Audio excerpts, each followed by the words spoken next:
How to fix Facebook featured photo not appearing?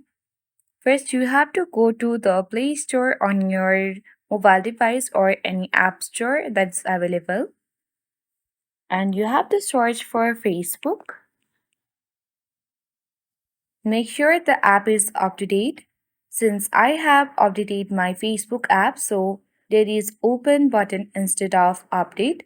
If you haven't yet updated, then the update button will be shown where you have to tap on update and update your app. Then after that, you have to locate the settings app on your device and open the settings.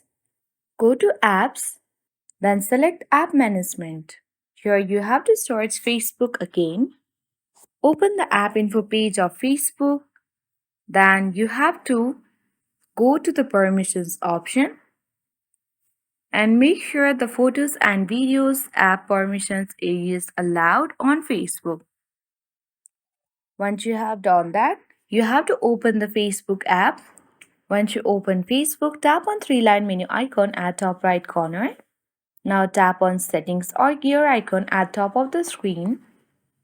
On the settings and privacy page under preferences, tap on browser. And now tap on cookies and cache and clear the cookies and cache. Now tap on clear again. So removing your phone cookies will fix app further. Now finally your Facebook featured photo not appearing issue will be fixed. So thank you for watching and see you in the next video.